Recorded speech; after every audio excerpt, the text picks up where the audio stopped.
തൃക്കരിപ്പൂർ ഗ്രാമപഞ്ചായത്ത് ഭിന്നശേഷിക്കാർക്ക് സഹായ ഉപകരണങ്ങൾ നൽകി. തങ്കയമുക്ക് ജനകീയ ആരോഗ്യ കേന്ദ്രത്തിൽ വെച്ച് നടത്തിയ ഉപകരണ വിതരണം പഞ്ചായത്ത് പ്രസിഡന്റ് സാജിദ സഫറുള്ള ഉദ്ഘാടനം ചെയ്തു. This news sponsored by Manual Silks, Mega Mall, Main Road, Kanyanad. Also at Kannur, Irati and Pattambi. 2025-26 വാർഷിക പദ്ധതിയിൽ ഉൾപ്പെടുത്തിയാണ് തൃക്കരിപ്പൂർ ഗ്രാമപഞ്ചായത്ത് ഭിന്നശേഷി വിഭാഗക്കാർക്കുള്ള സഹായ ഉപകരണങ്ങൾ വിതരണം ചെയ്തത്. തങ്കയമുക്ക് ജനകീയ ആരോഗ്യ കേന്ദ്രത്തിൽ വെച്ച് നടത്തിയ ഉപകരണ വിതരണം പഞ്ചായത്ത് പ്രസിഡന്റ് സാജിദ സഫറുള്ള ഉദ്ഘാടനം ചെയ്തു.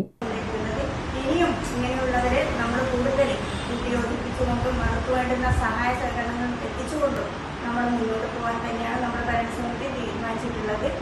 അതുകൊണ്ട് ഈ പരിപാടിക്ക് എല്ലാവിധ ആശംസകൾ നേരുന്നതോടൊപ്പം ഈ പരിപാടി ഔപചാരികമായി ഉദ്ഘാടനം ചെയ്തതായി. ചടങ്ങിൽ വൈസ് പ്രസിഡന്റ് രജീഷ് ബാബു അധ്യക്ഷനായി. നീലേശ്വരം ബ്ലോക്ക് പഞ്ചായത്ത് അംഗം VP Suneera, panchayat standing committee അധ്യക്ഷരായ M പ്രസന്ന, അഷ്റഫ ജാബിർ, പഞ്ചായത്ത് അംഗങ്ങളായ Fayis Beericheri, Pappan, M Rajesh, Sakeena, Shaharbana, BM Anitha, M Suhra, implement officer Roshna തുടങ്ങിയവർ സംബന്ധിച്ചു. പഞ്ചായത്ത് പരിധിയിലെ അർഹരായ 14 ഗുണഭോക്താക്കൾക്കാണ് വീൽ ചെയർ, വാക്കിംഗ് സ്റ്റിക്ക് തുടങ്ങിയ ഉപകരണങ്ങൾ നൽകിയത്. 19,06,222 രൂപ വകയിരുത്തിയാണ് ഈ ക്ഷേമ പദ്ധതി നടപ്പിലാക്കിയത്. News bureau, Cheruvathur.